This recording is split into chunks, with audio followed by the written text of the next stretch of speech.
Un momento, don't say she. There we go.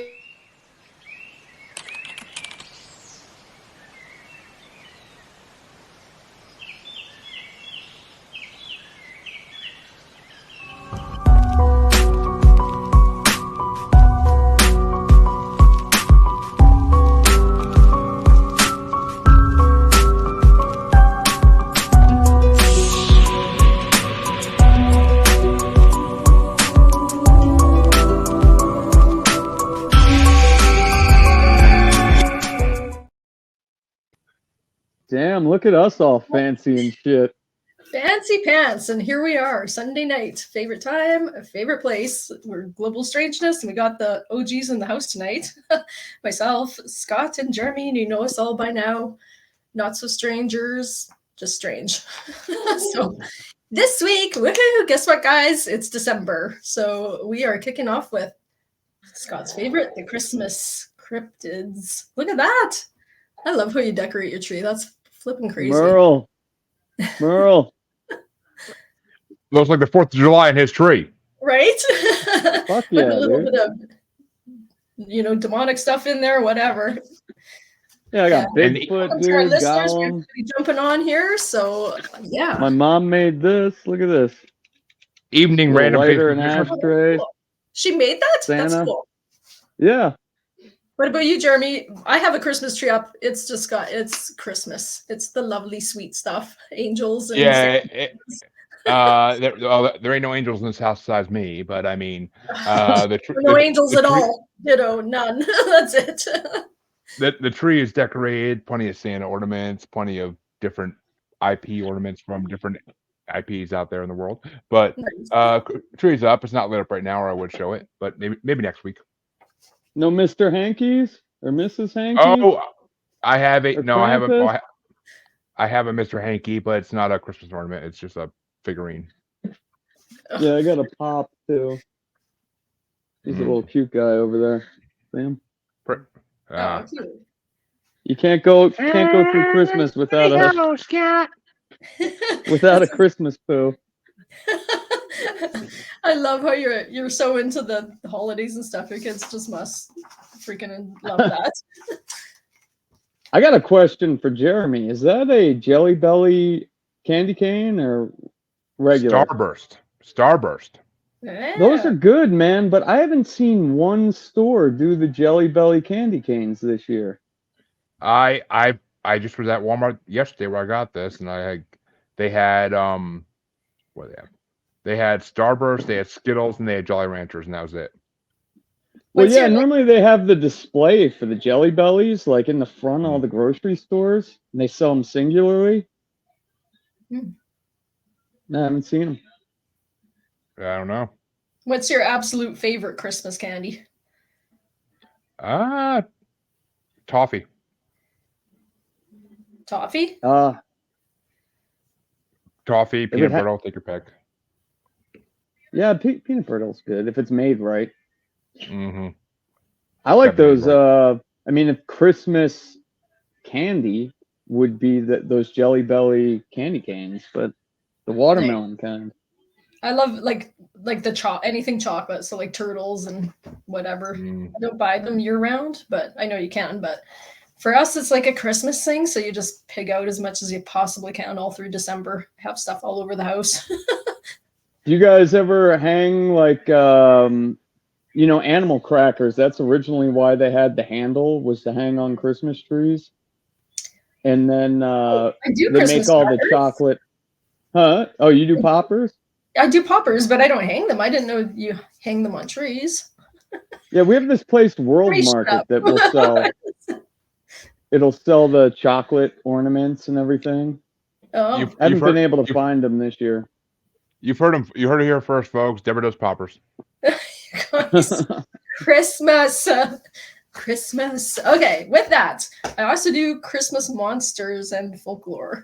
So I don't know. We didn't really talk about who's doing what, but I just have a few that I thought were kind of interesting. So I left the big ones for Scott because I know you have dibs on a few. We wrapped up a lot of that stuff with the lady who came on last year. Oh, 100%. So we had basically an expert on these. Yes, folklore. Mrs. Rissa Miller came on last year after she was on my show talking about Creepy Christmas. She came on our show talking about Creepy Christmas. She was amazing, and I'm sure we're just going to be going over the same things again. But hey, it's been a year. No, we need to re-educate. Because she actually had a list of different creatures she could talk about that she gave me for my show, and on this show we did not touch even half of the creatures she had in that list. So. Oh wow, yeah. A lot of them end up being copies, just like different named for different like locations. Right. Yeah, it's the lore, and it just changes it, geographically or whatever. It's the same, kind of. But and folks, I've been getting in Scott's head a lot lately because we're doing a Christmas horror part 1 bracket at the end of this month. And trust me, there's 3 parts of this bracket, I believe. So that's about 60, 70-ish movies about Christmas horror. I did not know they made that many. I did not know they made that many either. Christmas horror, really? I have like 5. I think so. I think some of them are debatable whether they're actually Christmas horror or just horror. But so far, all the ones I watched are Christmas related in some way. I mean, to me, it's like Die Hard. If the movie is different, if it didn't take place on Christmas, if it was a different movie, then it would be a Christmas movie. I guess Gremlins would be. It is Christmas horror. Gremlins is what's the one I just watched that I couldn't believe was Christmas horror? I forget now. We'll talk about it in a couple weeks. But yeah, there's a lot of horror movies that are Christmas horror movies just because they take place on Christmas. Tis the season. Tis the season for everyone, even the serial killers. I like monsters in my horror. Is Scott going first because it's his topic, or Debra, you going first? Oh, go ahead. Debra started. No way, you started. Go for it. Oh, for God's sakes. Well, I'm going to butcher these. I can pronounce half of this stuff, but the first one is Lucy from Norway. So I'm sure you've heard. So in Norway and Sweden, on the 13th of December, it's St. Lucia's Day. So anyways, St. Lucia is represented as a beautiful young woman. And nowadays, this occasion is marked with a young woman with a white sash representing the saint. And she roams the streets with health and safety officer, baiting. She wears a crown of candles on her head, I guess. It's like a tradition they have. Anyways, however, a few centuries ago, Norway celebrated Lucy in a very different way. So for the night right before December 13th, Lucy's night, that's her night, December 13th. So anyways, that was the night. She was a saint, right? Yeah. And so December 13th is a night when evil spirits and demons rose up to wander the earth. I love how in the olden days, everything was like freaking scary. Like it wasn't a lovely feel-good thing like we do now. It was like, stay in your damn beds, kids, because there's demons roaming around. So go to bed and stay there. Yeah. Anyway, we don't do that now? Wait a minute, we don't do that now? What are you talking about? I don't think so. I don't know. I kind of do. And I was gonna say, I'm like, I don't do that because my kids don't believe in demons, or anything. The kids basically believe they do what they want. I have time, but Scott does that. I know he does. Yeah, I had an incident with my middle child and Belle. So I got the youngest one here. We're not going to talk about that. Yeah, we're not going to speak of it. Well, anyways, back then, children, they needed to be good, and the adults, they warded off evil by protecting their homes with the sign of the cross. So just a good old Christian cross, and kids behaved, and she wouldn't, and the demons would stay away. So anyways, Lucy was portrayed as this hideous demon with tyrannical powers. So she rode through the skies on a broomstick and accompanied by all the demons and evil spirits and trolls. And she just spread mayhem and chaos and destroyed property, crops, livestock, kidnapping or killing anyone foolish enough not to be tucked up safely in bed. Like, is this not a story made by parents everywhere? Yeah. We just tamed it. Right? And really, Lucy just sounds like her and a gang of teenagers were out carousing around, drinking and doing whatever, causing problems. But anyways, it's a far cry from what they do now to, now she's kind of a saint and to, was a demon. So kind of interesting. So, and I think we have a picture, Lucy. Oh, do you? I do. Hello. Okay, yeah, I didn't have time to actually like mark who sent what picture, but I did download them. So just tell me what it looks like. Lucy, I think it's the very first picture I sent you. God damn it. I gotta put it up to you. That one? No, it's the one. It's like a picture of a little village scene. Oh. That one, yeah. So that's Lucy on her broomstick carousing, and you can see all the mayhem that she's, all the fun and games she is creating for that little village there. So. Yeah, it's cool that it was all like it was, town to town, everything was different. Right, but definitely a theme. Well, and Christmas, like, whether it's 12 nights or like Epiphany, there were so many. Some of Christmas went clear into February for some people. Days. Like celebrating and all the eating and like that went way to February. Good grief. Yeah, if you look at all the saints' days and everything, I mean, location to location, it would be different, but I'd be exhausted. Like it's pretty, I'm pretty much wrapped up with Christmas by the time it is all done. I love Christmas, but good God, to go to February. By the time New Year's hits, the decorations better be fucking down, and they all better be done. Right. It's time to get out the champagne and the sparkly dresses. Never mind Christmas anymore. I hate, like, Christmas Day is never the greatest, but like the time leading up to it's the best, I think. I don't know. I mean, I Christmas Day has always been pretty good for me. I mean, I always traveled beforehand, so I didn't have to travel on Christmas Day, other than like within 45 minutes or less. And I mean, it just, I don't know. I was like, I mean, when I was younger, Christmas Day was a lot better, obviously, but when I was single with no kids, it was a lot better. But I mean, now Christmas Day is just about the kids. So I mean, that's just what it is. But that's fun. Yeah. That's good. It's fun watching them open. It's just like, they open their presents, and then, I mean, at least at our house, 7 o'clock in the morning rolls around and Christmas is done. But I like the lights and fucking watching movies and all the other part I love is when it's done, and then you just have a bunch of food to eat all day, and you watch Christmas movies and drink hot chocolate, and it's so relaxing. I fucking love Christmas Day, even after like everyone's gone, because people come. I love Christmas Eve. That's my favorite. That's when our family kind of gathers. But Christmas Day is so relaxing. It's nobody's phoning or whatever because everybody's busy, and it's just so, I don't know, love it. I mean, sit around and get fat. I agree with Scott though. It's like you just tore through $600 worth of presents in 2 minutes. What the fuck? See, that's the difference. Not just that. I don't have kids anymore, so yeah, I remember they're like fighting and bored by noon or later in the day. They're napping. By that time, I'm the only one up, like 10 o'clock. But it's like done, That's what kind of sucks. It's like, while they're opening the presents, it's still dark outside. It's great. But then like 10 a.m. rolls around and like, well, wait another year, I guess. Yeah, but then like you ain't got shit to look forward to.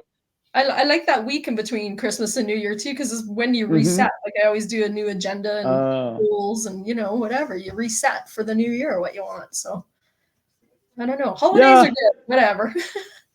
It's just like the only thing you have to look forward to after the kids open their present is like, well, it's going to be warm in 5 months. The credit card bill showing up next week. That's what you have. Oh, by the way, I'm not going to start on mine, but I made our president a Christmas card. And I went out and had people sign it. Oh, no. So No. Oh dear. A lot of people were happy to sign the card for him. I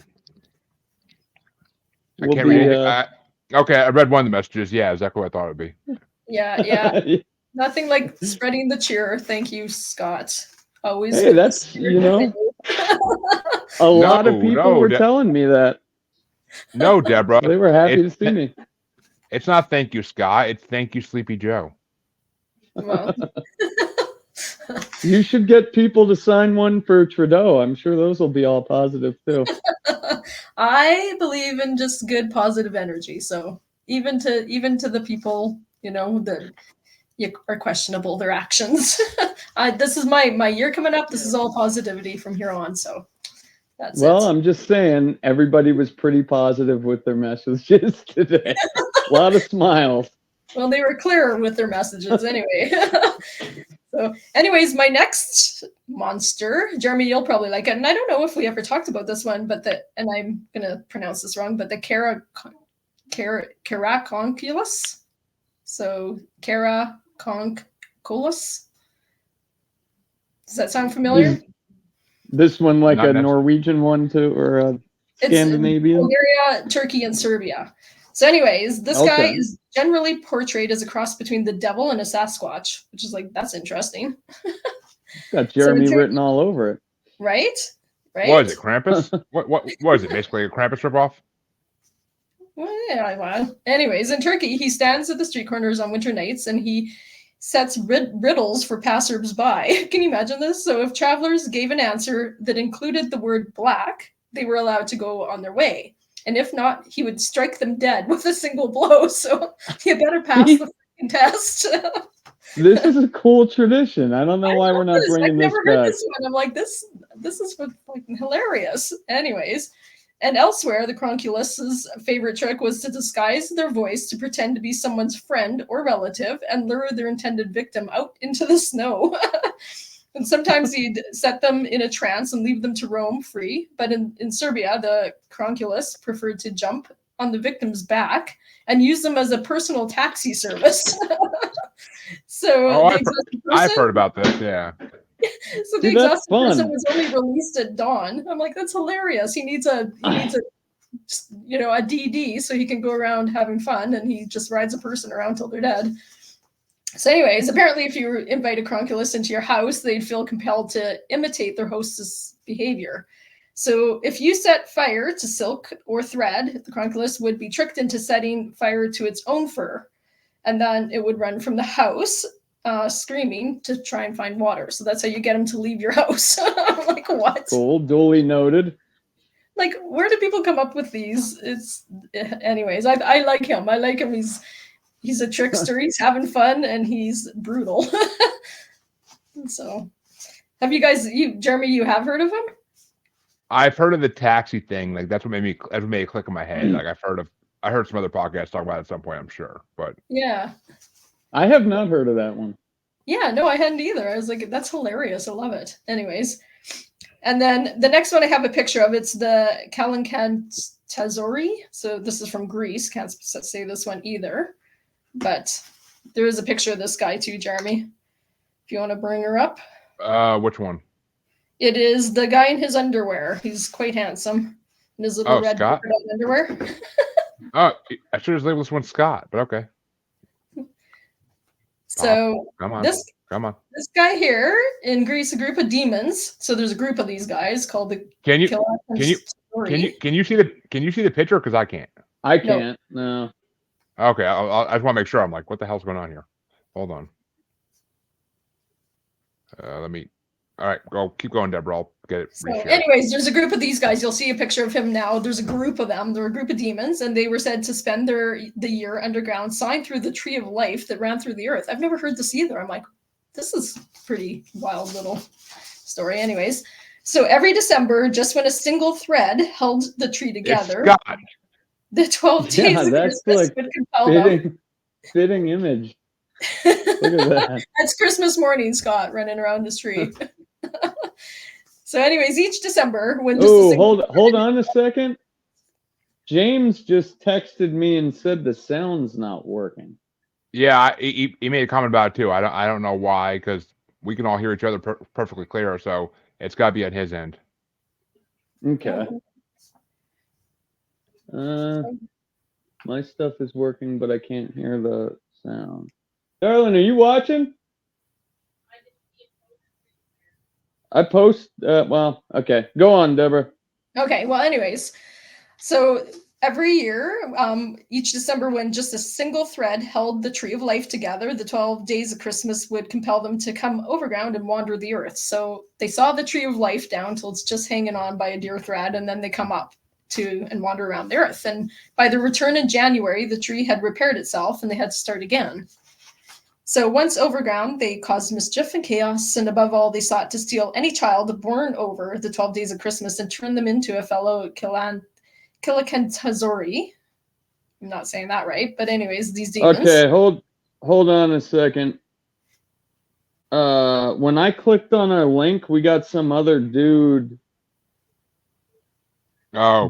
show going on. You said this was on like a time thing, right? I mean, it's on Parapost. Parapost has a lot of podcasts going at the same time, but they usually all work. Like if I go to Parapost, yeah, we're live on Parapost. Okay. Yeah, and yeah, I could hear us when I turn up the volume of my phone. I could hear us. Okay. Are you listening now, Don? Yeah, she sees some other guy too. Can you share a new link? Yeah, sure. Okay, cool.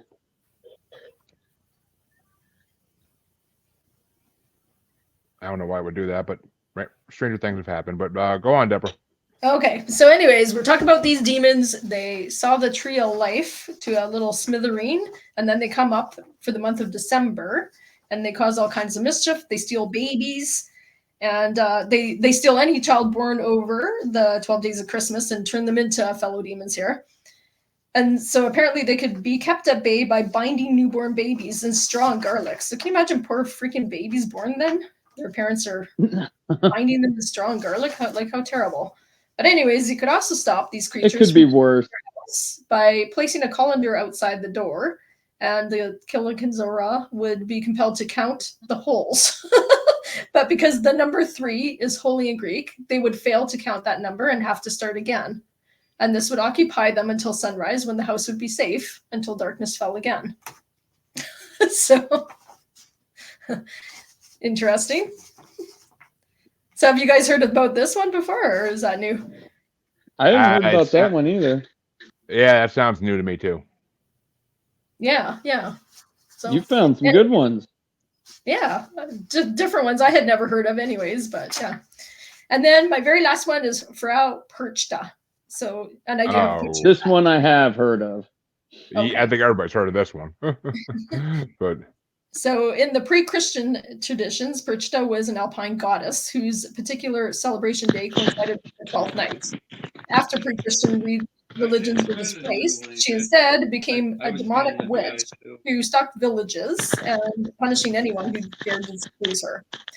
So sometimes she appears as a mischievous, disheveled old woman. Alternatively, her appearance could depend on how you perceived her and whether you had pleased her. So if you were faithful, obedient, and observed her rituals, Perchta would appear to you as a woman of divine beauty. But if you ticked her off, she'd appear as a demon, and she's a horned monster with a ferocious bloodlust. So Perchta would let you be as long as you followed her rituals on her night, such as eating traditional meal and special cakes baked in her honor. So should you fail to do that, though, she would sneak into your room while you sleep and slit your belly open and replace your innards with pebbles and straw. And the following day, whoever discovered your corpse would assume you had simply died in your sleep. So, yeah, because that happens in your sleep, Right? Yeah. You get rocks and hay in your stomach. Happens. So just bake her cake, and then she'll be a beautiful lady. That's all you got to do. Yeah. Did you guys hear that Frau Perchta song I posted the other day? It's pretty good. I haven't had a chance to listen to it yet, but The Champagne Drops Frau Perchta. Check it out. You can only listen to it 3 times until you buy it, so get ready to pony up that 99 cents. Okay. All right, and that concludes my contribution. So on to you, Scott. Okay. Well, I didn't, at the end of my research, I kind of figured out I didn't really do cryptids. I did some weird Christmas shit. So, the first one I got, if you can bring up the picture, Jeremy, of T.O. This is, I got them all loaded down T.O. at the bottom. It was the first one I sent you. It's a Christmas log. I think it was earlier in the day. That it was like, maybe I didn't get it. So hold on. His name is T.O. de Nadal. Oh yeah, I see it.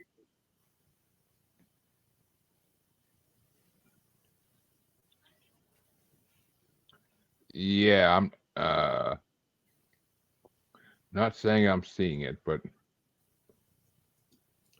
I see Michael's pictures he sent, but it was right after. Okay, I got you. Oh God, Scott, Okay. why? Why, Scott? So T.O. de Nadal translates into Christmas log in a different way than you're thinking. This comes from Catalonian mythology. You know what I'm thinking.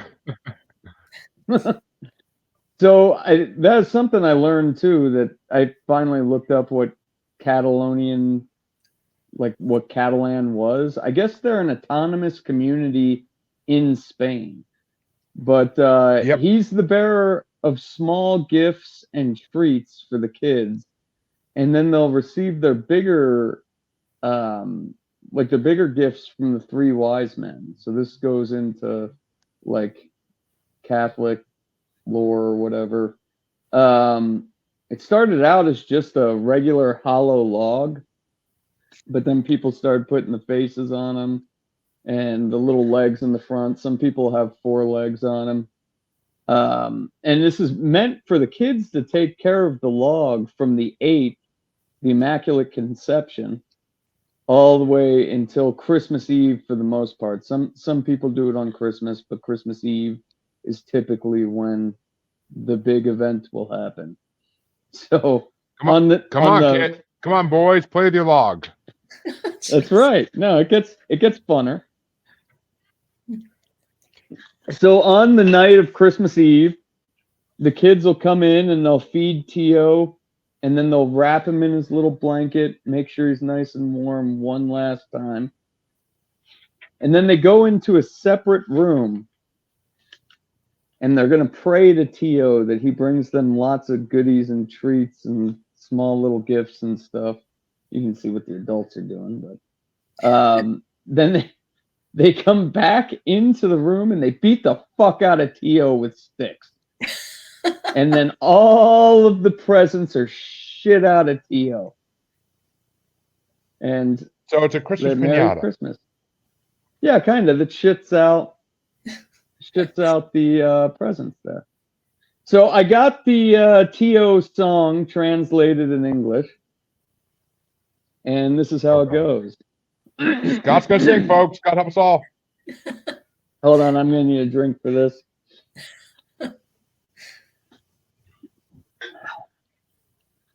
Shit T.O., hazelnuts and nougats. Do not shit herrings. They are too salty. Shit nougats, they taste better. Shit T.O., almonds and nougats. And if you don't want to shit, I will hit you with a stick. Shit T.O. And this is what the kids will sing. Kids are singing that? Oh my God. The kids, well, it's in a different language, so I don't know if shit is translated into a naughty word for them, but yeah. Oh my God. There we go. If anybody wants to screenshot the lyrics. I thought that was fun. To each their own. I think that's a pretty kick-ass tradition. Well, James thought it was pretty funny. it. You singing. So the next one's not even a creature or anything, but like, have you guys ever heard of wassailing? I have, but Yeah. Okay, so there's two different categories: house wassailing, I think it's wassailing, and then orchard wassailing. I thought the house. See, when you first sent it to me, I thought it was wassailing. Maybe it is wassailing. I thought it was like wrestling. I thought it was like when like Southerners said wrestling or wrestling. Okay, so this, like, the house version is more like our modern day trick or treat. People would go door to door in groups, but instead of like trick or treat, they'd be singing carols, or they'd be performing little like play skits and shit. And then in return, they would get treats or alcohol. I mean, that's like the most popular way to do this, right? But some of the old school wassailers, they would actually bring a bowl of wassail tea or whatever the fuck it was called. Like, they would have the wassail drink, and then they'd do their skit and sing, and then they'd give the homeowner the wassail drink. They would get to drink from the wassail bowl, and that's traditionally made from hot mulled cider. I don't know what mulled means. And then they mulled. Yeah, mold. Mule. That's different than mold. That's okay, what I was mold. Like, I'm trying to kill people. Basically, hot cider mixed with ale or wine, and then spices. And there's some cool recipe videos on YouTube you guys can check out. But I mean, that's pretty badass, right? You got panhandlers coming to your house, and then they give you a drink from this public bowl, and you don't know goddamn what's in it. So pretty awesome. But most of the time, that shit gets pretty rowdy, and I think they have actually banned that from some places. Sort of like Christmas over the years, like different shit's been banned from place to place. But orchard wassailing, on the other hand, was more serious. So this is done to get rid of all the fucking evil spirits and awaken the apple trees for the upcoming spring. So you got to protect that cider. All this wassailing, you need to make sure that cider has a good crop. But when they do the orchard wassailing, they pick a king and queen. Most of the time, I'm sure it was like the big shots in town, the rich people, the most profitable, whatever. And then everybody'd go into the orchard, and they'd, noisemakers, or they'd make a lot of noise back in the old days, and people would be singing. You're trying to scare away those spirits. Then they'd raise the queen up to the oldest tree in the orchard, and she would leave them a cup of that wassail drink shit. And then the apple tree man spirit would be happy, and they'd have a great crop the next year. So I like that tradition too. I think we need to bring that back. Like Christmas caroling, you get to sing and get invited in for drinks, but usually they provide the drinks, right? Yeah, but Christmas caroling's so stupid. No, Christmas like, you don't get anything. I think Scott just wants to get drunk and go sing in an orchard. I want to get drunk and go door to door and have random people give me random drinks. That sounds fun. That's what Christmas caroling is. You just go sing a Christmas carol, and they invite you in and give you a lemonade. I mean, you could do that. You could do that in Utah, but I don't know if you want some of those Mormons inviting you in or not. Really. Have you guys ever actually seen Christmas carolers? I've gone Christmas caroling. Seen it. Yeah, to like random houses. Well, like that town I was born in is pretty small, so it's not random. Everybody kind of knows everybody. But I've done that. I've like gone around from house to house singing and drinking, and it's fun. It's totally fucking fun. So they would like invite you in and give you some alcoholic beverages? Yeah. or hot chocolate or whatever you want. But yeah, no, it's lots of fun. Yeah, I that don't know if sounds like anyone does fun. that anymore, but I wish they did. I think everybody today is too scared to do that. Yeah, that sucks, man. These are the fun traditions that, like, I don't know, I get a kick out of. Okay, the next one, it's not really a, if you can bring up the Yule Goat 1. Yule Goat 1. Oh, those are your pictures? Shit. So this one's... I thought you were talking about a shirt.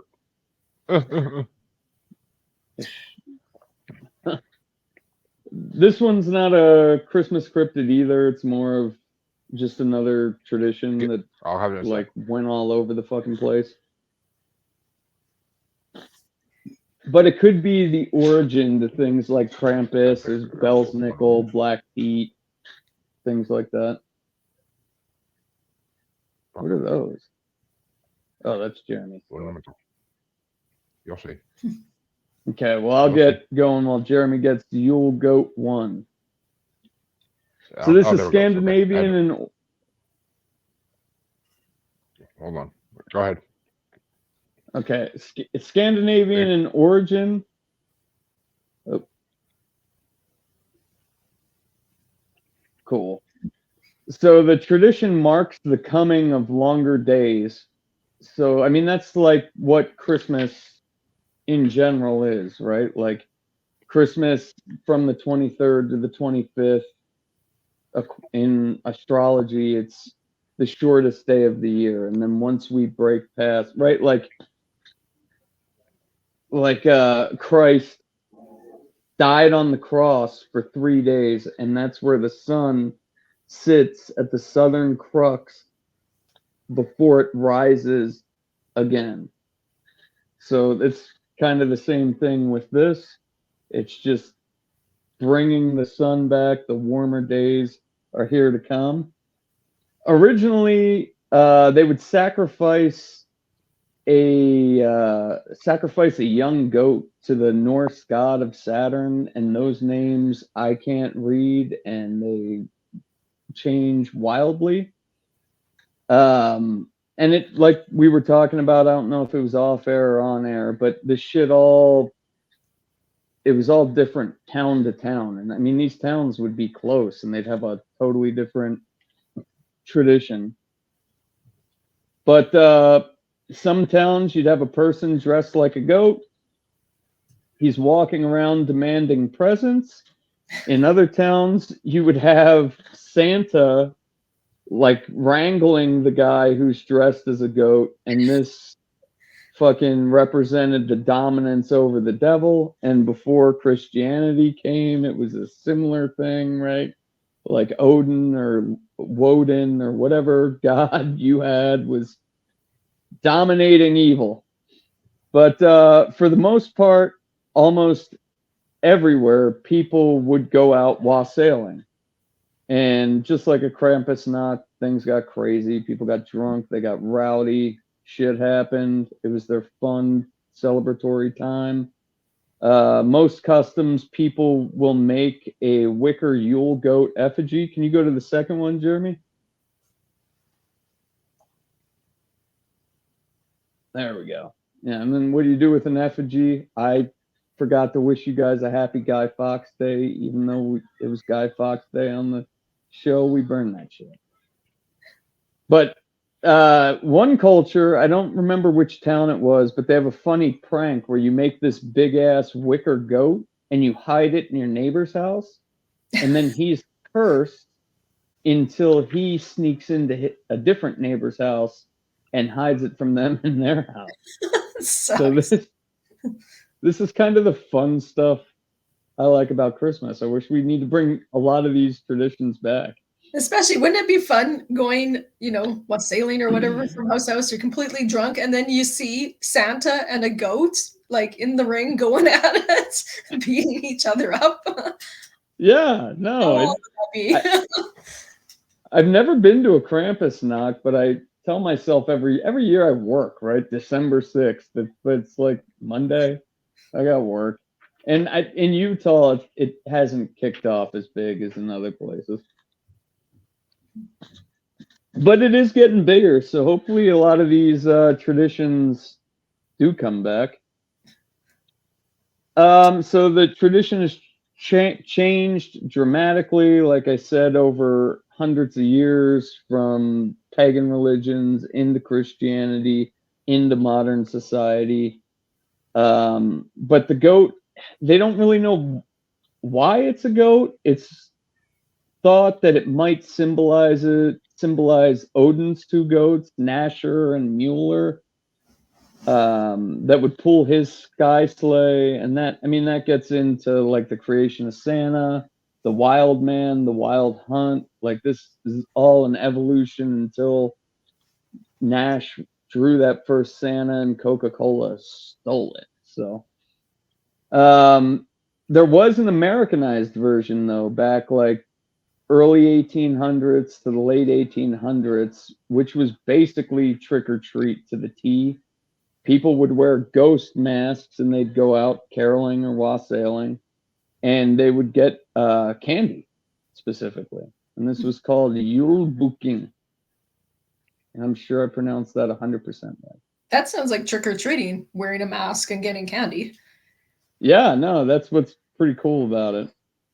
Or just a fun night at the swinger, or just a fun night at the swingers club, but. Okay, so I got another picture days before Christmas.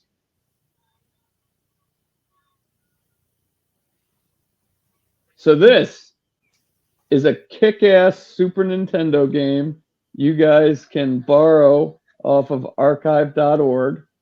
And to the best of my knowledge, it is the only like Christmas game. Like you got Home Alone and Christmas themed games, or like a theme of Christmas in the game. This is the only one I've found that is a Christmas only game.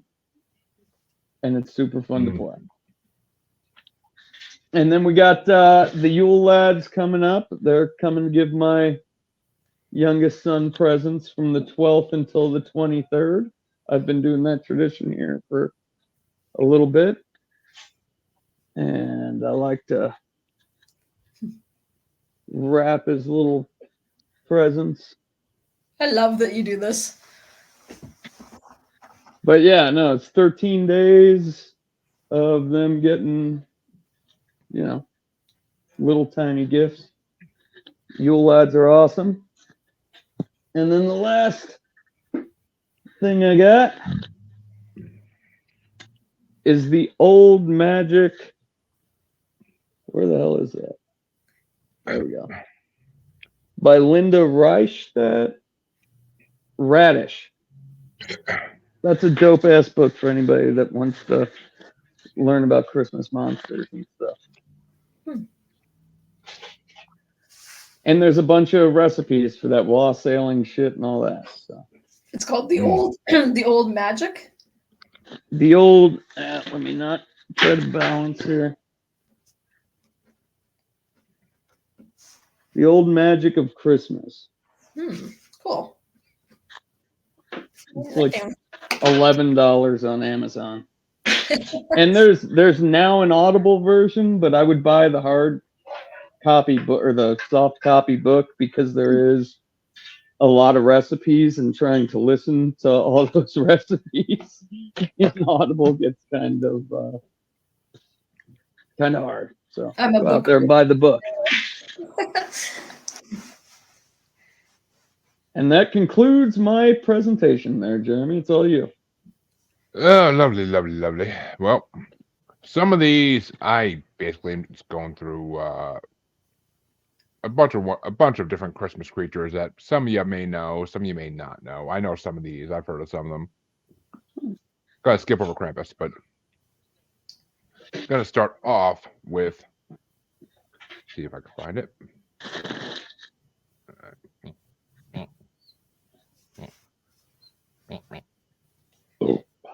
And yeah, Debra, that was actually the picture I put in the freaking episode. So. Oh, is it? Oh. I love that picture. That was the picture I took for volume 3 of my newsletter too. But I have the shirt. Gonna start off with Mary Lude, the Christmas zombie horse. Oh, this one's fun. Which this macabre skeleton mare of Welsh tradition rises from the dead and wanders the streets with her attendants, who are also fresh in the grave, to remind the living of their existence. Mary Lude has only one goal in mind: to get into your house. To keep the zombie horse out, you must engage in a battle of wits, in rhyme no less, usually on New Year's Eve, where the undead mare is represented by a puppeteer parading a horse skull on a pole draped in white cloth. So basically, it's like vampire rules. Don't let it in your house. Well, they have a lot of like festivals and shit with that too, where they do basically the same thing, right? Like parades with it, and they got the white sheet and the horse skull. I mean, I have to say, I might let her in. She looks cute. Her little veil on and everything. There we go. Volume 3. I mean that one looks like a Pokemon character, but I don't want to see the ones that walk around without a. I don't want to see a freaking guy walking around with a horse skull. I'm just saying, I don't want to see that. No need. No need. But yeah, they're probably not using skulls anymore. Just fake ones. Come on, it'd be fun. Well, that means the next one is La Befana and Babushka, which in Italy, Russia, and parts of Eastern Europe, it's a witch-like lady rooted in the fairy tale figure of Mother Holy, who doles out punishments for the lazy and riches for the hardworking.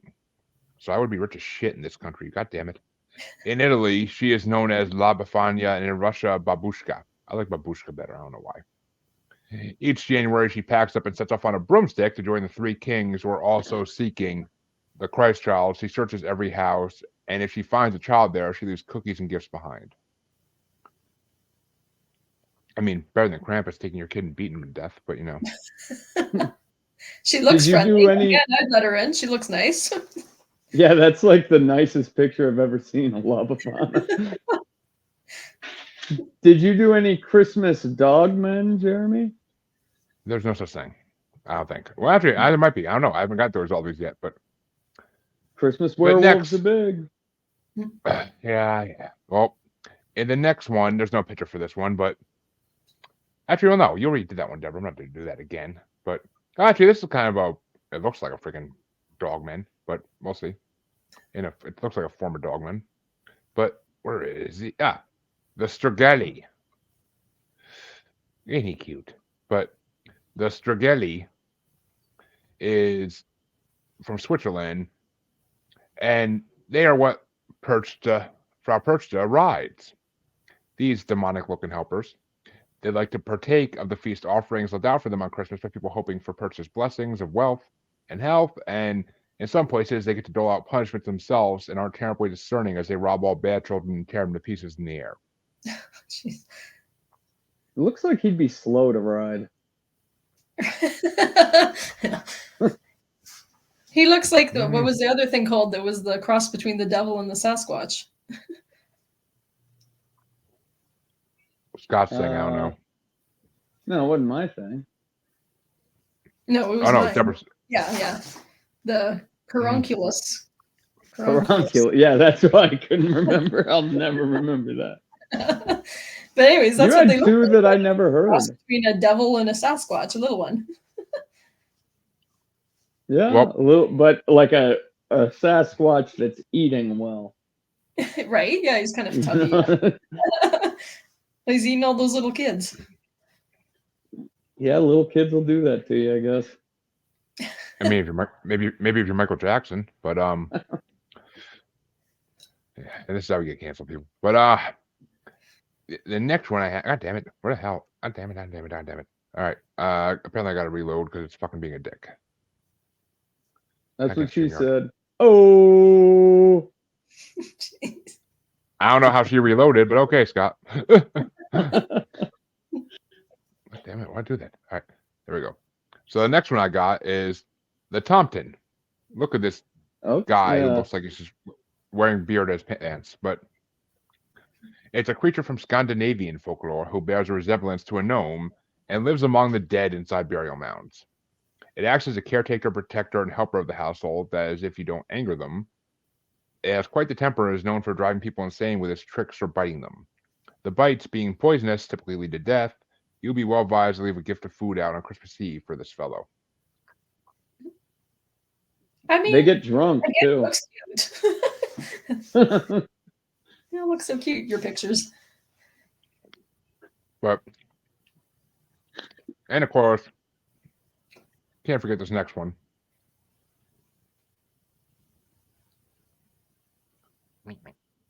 I didn't have these all prepared ahead of time, so just give you a reload. I was gonna skip over some of these, but some of them I just can't. The pictures are too cute.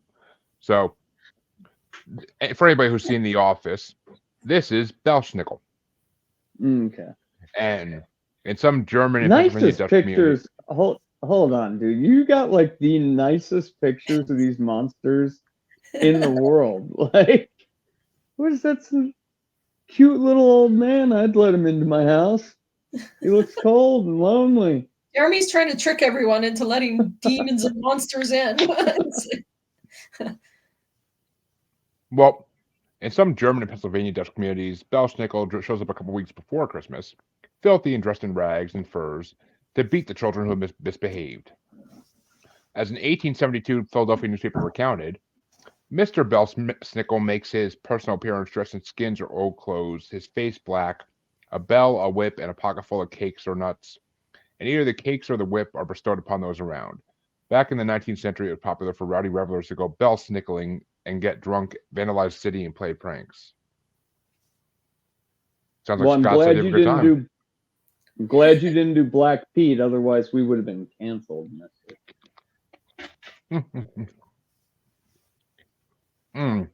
Here's a fun one I always loved. Père Fruitard. Or Père Fruitard, I don't know. But Père Fruitard made his first appearance in 1150 when he and his wife would lure a trio of young boys into their butcher shop so they could rob them. Fruitard slit their throats and butchered the children, placing their remains in a barrel. When St. Nicholas discovered the crime, he resurrected the boys and punished Fruitard by forcing the butcher into his internal service. Now this villain appears along St. Nicholas and dispenses coal and floggings to those who deserve them. So I have a picture. This was one of my first fucking, I don't know where my pickle went, but this is the pickle story. This was one of my first, like, trying to make it on the internet products where you got him pickling the two little boys. That's where the glass pickle tradition comes from. Oh, I didn't know. Yeah. Santa saved in some stories he resurrects them, and other stories he saved them before they died. They were just like shoved in a pickle jar. Yeah, I mean it's the watered down version and the real version, but yeah, Old Saint Nicholas. Okay, this picture looks a little disturbing. This cutie is one of Iceland's most renowned figures associated with Christmas, Gria. It's a giant troll who is in a perpetual bad mood due to her insatiable hunger for children. Each Christmas, she comes down from her mountain dwelling to hunt for naughty children. She places them in a sack and drags them back to her cave, where she boils them alive for her favorite stew. And she has 13 sons, which Scott already covered, the Yule lads. And the Yule lads are supposed to be basically are compared nowadays to the Seven Dwarfs. Sausage swiper. Spoon licker. Yeah, there's Sheepcoat Clog, a peg-legged sheep fancier. Gully Hawk, who hides out in ditches or gullies and waits for the opportune moment to rub into the cowshed and lick the foam off the milk in the milking buckets. I love Stubby, the foam in the milking buckets. Stubby, who name denotes his stature as he's unusually short. Spoon Licker, a licker of thief of spoons. Pot Scraper, who is a petty thief of leftovers. Bowl Licker, who hides under your bed and waits for you to be absentmindedly put down your bowl so he can steal and lick it. Door Slammer, who slams doors all night. Skier Gobbler, who eats skier yogurt, whatever the fuck that is. You can actually buy it in America. There's I don't remember which grocery store, but it's a main Main one. You can buy Skyr. What is it? It's yogurt. Oh, okay. Sausage was nickname in college. Who steals sausage? But That was your nickname in college? I said Scott. Thank you. I said Scott. Oh, okay, yeah. I didn't go to college, buddy. You got us mixed up. I guess you were stealing the sausage from all the ladies. More like they're stealing sausage from each other, but you know. Window peeper, who watches you from windows. That's awesome. Doorway sniffer. What the fuck? Who uses his incredibly large nose to sniff through doors to find bread. Meat hook. Who always brings a hook along with him so he can steal meat. And candle stealer, who follows children around so he can steal their candles, leaving them in the dark. He eats them. I'm sure. Candles were tasty when they were made out of whale fat. But that is all I have, ladies and gentlemen, tonight. I mean, we can't forget that changelings are a big part of Christmas lore as well. Yeah. Well, the werewolves too. It said if you were born on Christmas or Christmas Eve, that you would be a werewolf. I think it's some sort of Slavic tradition, but that's what they believed. If you had the nerve to be born on the day of Christ, you'd be cursed as a werewolf. How dare you disrespect our Lord and Savior? Yeah. We have Casey on here. Hey, Casey. What's going on, buddy? I feel like I just saw you yesterday. Oh, I did. I can never see the fucking chat. I gotta get on my computer next time. You do. You really do. But I'm trying to... Well, actually, we can give a little preview of the upcoming bracket at the end of this month. Watched any good Christmas horror movies lately, Scott? There was actually one I didn't want to spend $20 on because it came out. What was the Christmas movie last year? Like Silent Night or Silent Night, Deadly Night, a remake, yeah. Yeah. I want to see that one, but no, like, you know, Krampus. I know a lot of people say that the Krampus looked stupid and they didn't follow the tradition to the T.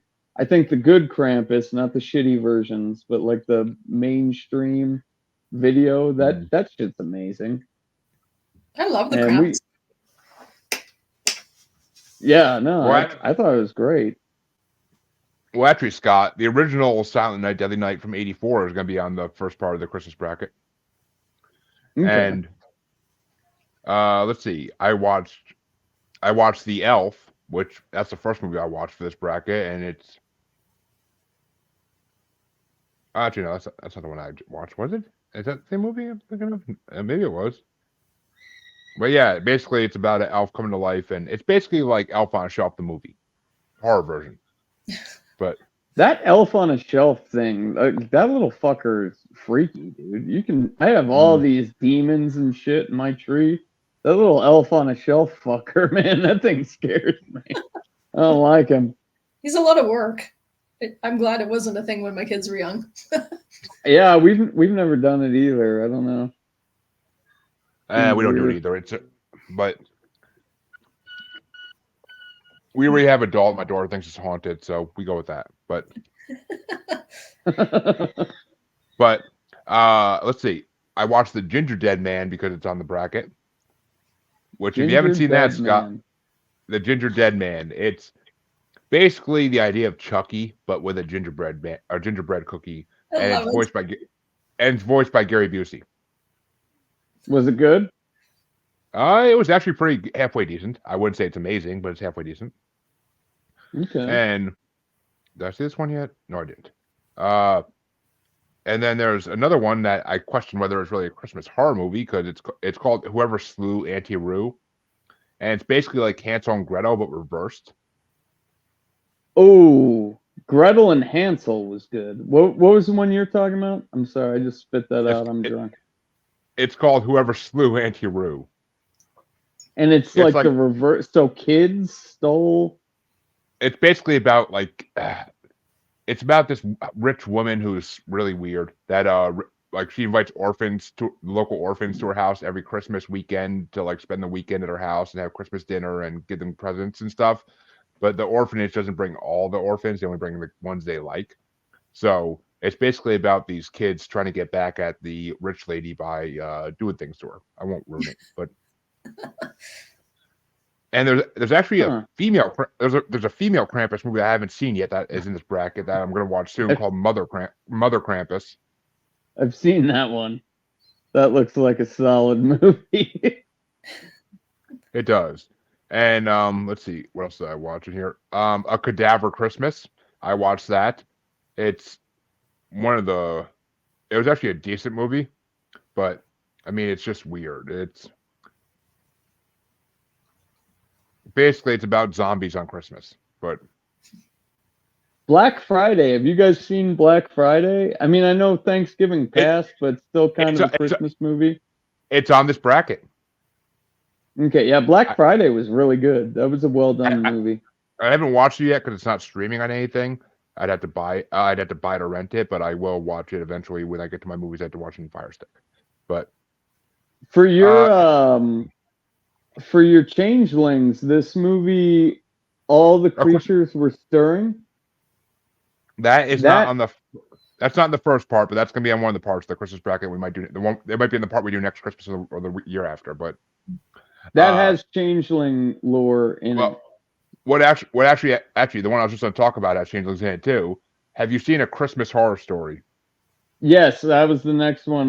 That one's good. That was amazing, and it's on the bracket as well. And so is Stalled, which is a Christmas movie, but I mean it's a horrible piece of shit movie, but it's a Christmas movie. It's another zombie Christmas movie. The one you said, that's the one I was thinking with the changeling. All the creatures were stirring is more like Twilight Zone Christmas, like it's different. It's fun though. And I mean, there's also the one I watched actually yesterday, Puppet Master vs. Demonic Toys, is going to be on there. Which I love the Puppet Master movies. I started watching all of them just to watch this crossover, and now I really want to watch the Demonic Toys movies because the crossover is freaking amazing. I've never seen either of those. No. Oh, dude, me and Casey are actually going to do Puppet Master on Evening at the Movies in January, so I can't wait to start talking about those movies. They're freaking incredible. It's basically like Small Soldiers for adults. But, and I think that's all the ones I actually watched so far. I think I filter watched. Yeah. Oh, and actually, I did watch Christmas Presents. Presents, not presents, but like Presence. Like that. It's like a ghost movie, but it's about like a haunted woods and a spirit thing. It's really dark. It's a UK movie, so Debra will probably like it. But it's actually on Shudder and Roku. But or it's also called Why Hide. It was actually a really good movie. The Day of the Beast. I forgot that's on this. That's a fucked Christmas movie. It's basically about the coming of the Antichrist on Christmas. It's a Spanish movie. You have to read subtitles, but it's freaking. They show the creature at the end of the movie. I'll say that much, and it's just woohoo! You have to see the creature. Sounds good. Have you guys? Oh, sorry. Go, Debra. No, I just said sounds good. Oh, okay. Have you guys ever seen the FX Christmas Carol? I think I did. Is that wait a minute? You mean the one with Jim Carrey? No. That one's great. That one's great in 3D, like in the Oculus. But this is like a live action, way darker version of A Christmas Carol. Like, I don't want to give anything away, but I'm sure that shit's old and like I'm sure it's on something. I would definitely watch that one. Oh, and what the hell is this one? I watched this apparently. Oh, and Don't Open Till Christmas. That's gonna be on this bracket as well. It's another movie from '84, and it's basically about someone who is killing Santas. and it was actually a decent movie, I think. I mean, okay. Apparently I didn't think it was that great, but and and then there's another movie that's on this bracket that I don't know why it's on this bracket because I don't consider it a Christmas movie at all. It's called Inside, and it's about a pregnant woman who basically has someone coming in her. And there's a woman trying to break into her house to steal her baby once it's born, or to cut it out of her and steal it. It goes into the world of child trafficking in a way that I don't. The fact that it's Christmas, I don't see what it has to do with the movie, but okay. Probably a Christmas tree in the background somewhere. I did not make this list of movies. I'll just say that. And I did watch. I watched 2016 Krampus Unleashed, which for this bracket, which is about a bunch of treasure hunters in the West that await Krampus. I haven't seen any of those like generic looking Krampus movies. Krampus Unleashed was actually pretty good. I think you'd like it, but I gave it 3.5 stars. But with horror movies, I am very, very like picky about how many stars I give them. I mean, they're either gonna be 5 stars or they're gonna be like less than 4. Like I don't do 4 stars, not for most things. I kind of agree with like anything horror. It's either really good or it's really bad. There's kind of no in betweens. Exactly. Yeah, and I watched this French movie that's basically the French Home Alone. It came out in '89 before Home Alone, so technically precedes Home Alone, but it's called Game Over. It's called Game Over. Again, you have to read subtitles to watch it, but it's basically about a kid who's left alone on Christmas, and his mom fires somebody she hired to be Santa Claus. So basically, it's about that poor Santa trying to take revenge on the family. It's basically like Home Alone, It was like Home Alone. Basically, that's the bottom line. It was like Home Alone. We watch, like the Nutcracker is big in America. I'm not sure if it's big in Canada. Debra would have to say that. But in Europe, they watch Hansel and Gretel, and that's where we get gingerbread houses for Christmas. Mm. But Gretel and Hansel, not technically a Christmas movie, but if you're European, falls into the lore. Like that was really good. That's a horror movie. I mean, and and All Through the House. That's the last movie I watched out of this so far. It's from 2015.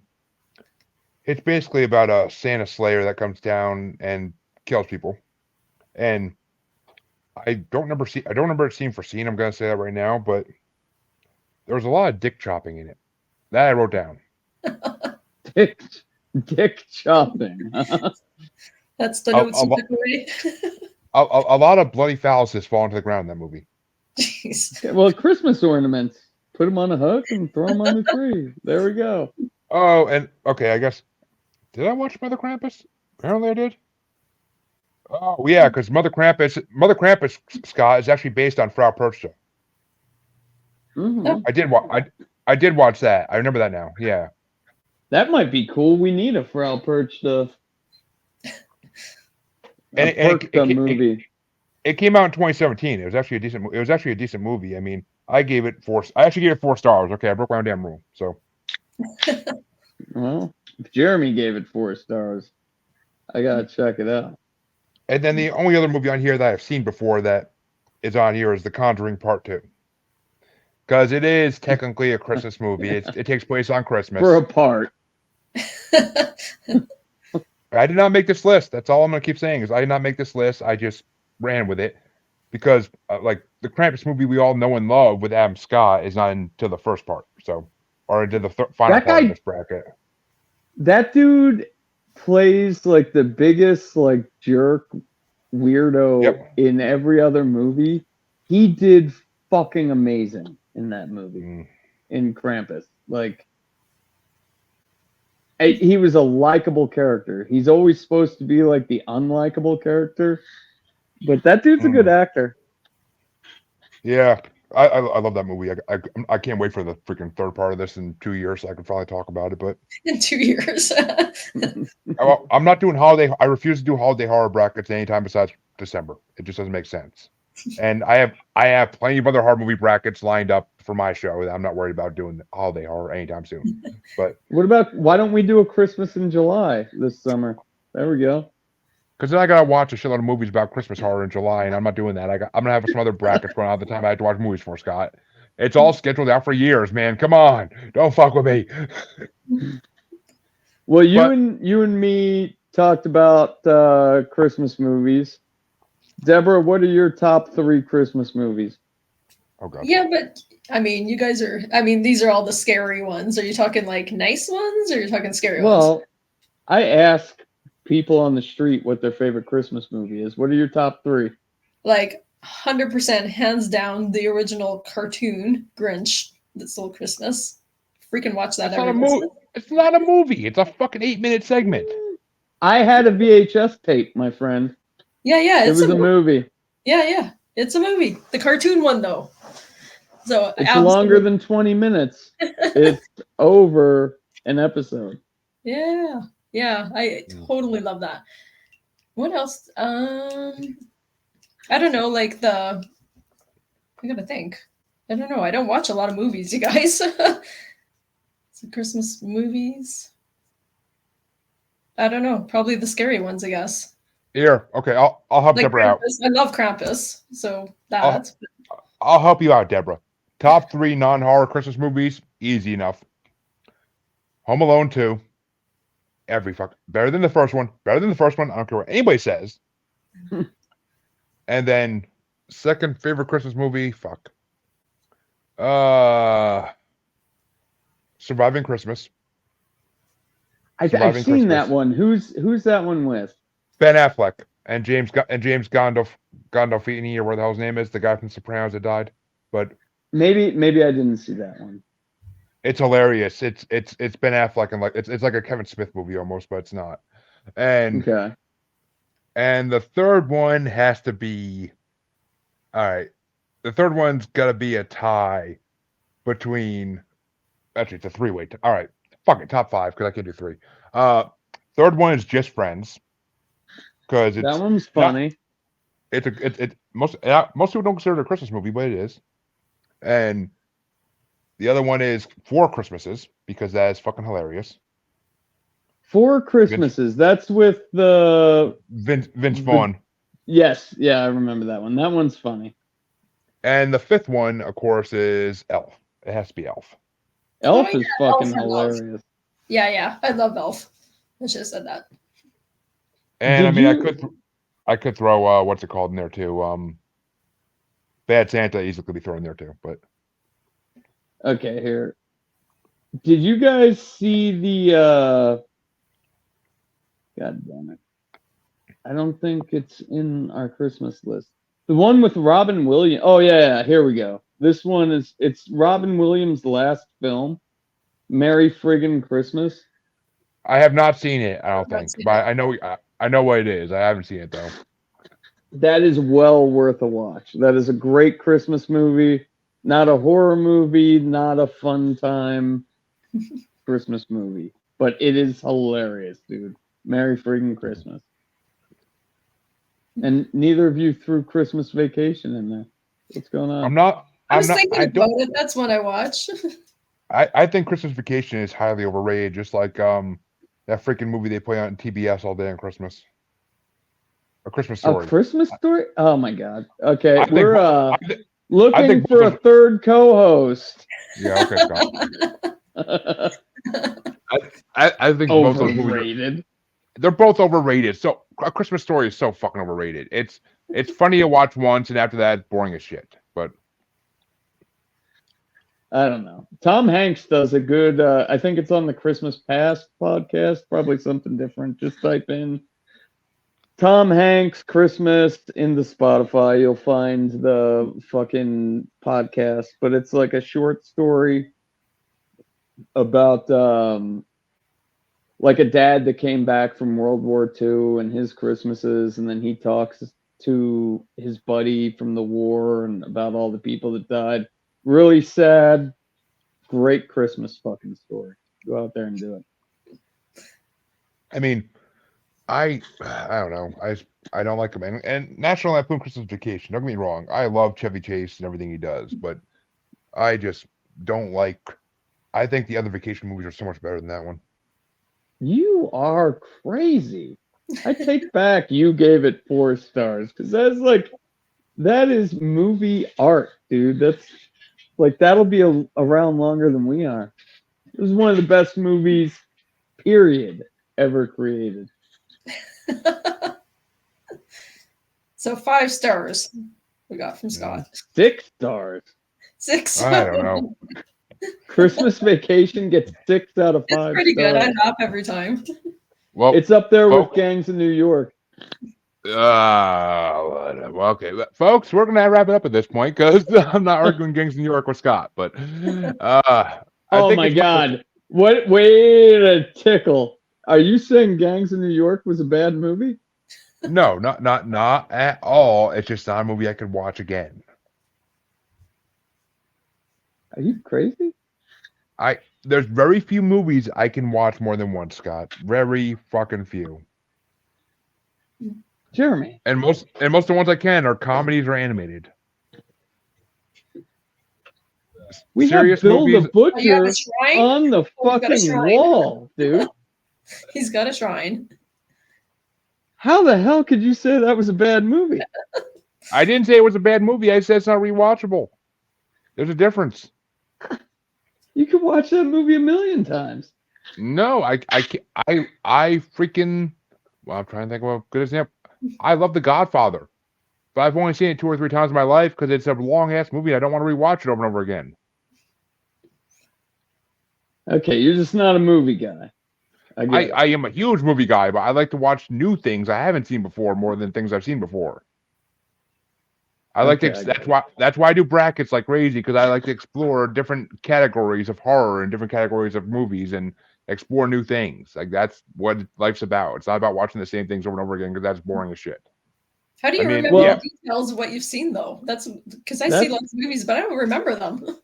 I remember the parts I need to remember. That's all that matters. But if they before we go, oh God. What is a movie you rewatch? Like, what's your favorite movie of all time? I just talked about this on a podcast for this one, but Caddyshack. Caddyshack? Most rewatchable movie of all time. Because you'll find something new to laugh at every time. Okay. I mean, I could throw a few others out there too, but I mean, they're all 70s comedies mainly. But Caddyshack is most rewatchable movie of all time. I could watch that. I could put that on. That's not animated. I could put that on any day of the week and just laugh my ass off. Well, now we are definitely not strangers anymore. We haven't been strangers for a long time. Now we know that Jeremy's crazy. Well, it took you this long? Jesus. But I believe next week is Michael's topic, if I'm not mistaken, on our rotation here. So, well, it's his topic no matter what. Hopefully he brings on a guest. Yeah, we're just going with whoever doesn't show up, they have to pick every time. That's a good rule. I think so. If you miss a show, you're stuck picking the next topic. I like this. Well, it's on him. And Global Strangers, we will see you all next week. Until then, peace out. And you can catch the audio version of our show if you missed the video version on Paranormal New Normal starting in about a month. So, yeah. Happy December, everybody. Happy Christmas, as the English would say. And actually, that's fucking awesome. We'll be doing our Christmas horror movie bracket on Christmas Eve, so that's awesome. Okay. Pretty sure it's the only show I have booked that day. So yeah, but I'm gonna be with the family during that, so it'll be a fun, merry time. We'll figure it out. But all right, we will see you all next time. And